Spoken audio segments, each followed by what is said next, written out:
রাত্রি এখন হচ্ছে 10:30টার মতন। আর আমার না জ্বর। আর আমার না একটা মানে ছোটোবেলাতে হ্যাবিট ছিল যে আমার যখনই জ্বর হতো তখন আমি খুব মানে আমার মিষ্টি খাওয়ার খুব ক্রেভিং হতো। সেই মিষ্টিটা কীরকম, গরম রসগোল্লা। তো আজকেও তো জ্বর এসছে, তো খুব গরম রসগোল্লা খেতে ইচ্ছা করছে।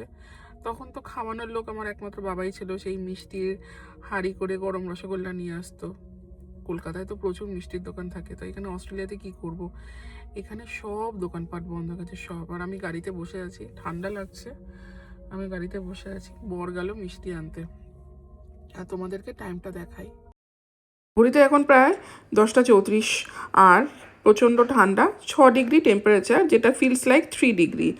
আর সমস্ত দোকানপাট বন্ধ, দেখতেই পাচ্ছ রাস্তাঘাট পুরো সুমসান, কয়েকটা গাড়ি দাঁড়িয়ে রয়েছে। ওই দিকে শুধু একটা মিষ্টির দোকান খোলা, বাঙালি মিষ্টির দোকান, ঢাকা সুইট। এটা একটা বাংলাদেশি মিষ্টির দোকান, তো সেখান থেকেই আমি মিষ্টি কিনেছিলাম। গরম রসগোল্লা পাইনি, পেয়েছিলাম হচ্ছে সীতাভোগ আর কালো জাম। আমরা এটাকে সীতাভোগ বলি, তোমরা কি বলো? আর বাড়িতে এসে সীতাভোগ আর এই কালো জামটাকে গরম করে খেয়েছি। এই জ্বরের মধ্যে এটা খেয়ে যে কী শান্তি পেয়েছি সেটা বলে বোঝাতে পারবো।